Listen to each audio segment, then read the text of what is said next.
Good morning, world. It's another beautiful sunny day. Although you can tell by my sweater, it's a cold day today. Still in the temperatures in the 20s and expecting 40s. And I heard the possibility of maybe up to 4 inches of snow by tomorrow morning sometime. Not exactly April weather, but there's good news. Next week it's supposed to be in the 50s and 60s, so the snow is not going to be lasting. Today the Stillspeaking Devotional is entitled Sufficient. It's written by Rachel Hackenberg. And the scripture is Psalm 16, verses 5 through 6, and she's reading from the New Revised Standard Version. The Lord is my chosen portion and my cup. You hold my lot. The boundary lines have fallen for me in pleasant places. I have a goodly heritage.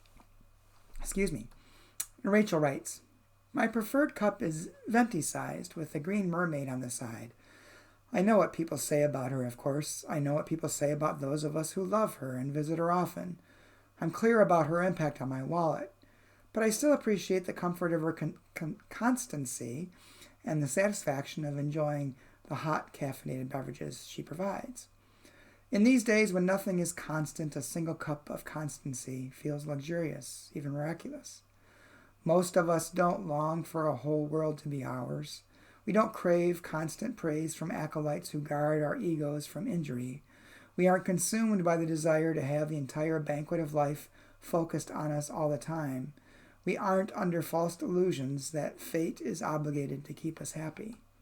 We simply long for one cup that pours out joy, for one portion that we can share, for one lot that includes love. Perhaps that's a lot to ask. Enjoying a drink from Starbucks is an easier longing to satisfy, but it's a satisfaction that fades quickly, leaving me wanting more.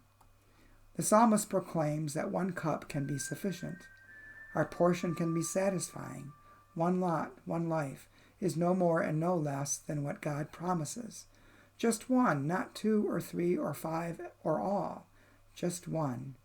And these limits are good. These limits are godly. These limits are ours to choose, and they are sufficient. And Rachel's prayer. Even now, God, my heart cries out for more constancy, more comfort, more triumph, definitely more coffee.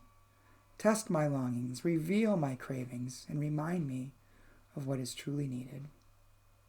Amen. Well, I think in this time of isolation and the coronavirus and our inability to just go shopping at a moment's notice, at least we're trying not to do that. We're shopping maybe once every couple weeks for the basic essentials that we need, and eschewing any other type of outing. But I think it's at least starting to impact how I think about what's enough and what's necessary. The things that I always thought or felt like were necessary, I'm finding out aren't so much anymore. Not that I went to Starbucks all that often. Of course, there isn't one in Defiance, but I did go to Bigby occasionally and Cabin Fever. But for now, I'm just enjoying my cup of coffee at home. I have my insulated coffee press and my cup of coffee. And I had purchased sufficient coffee from Equal Exchange a few weeks ago that it'll get me through the times.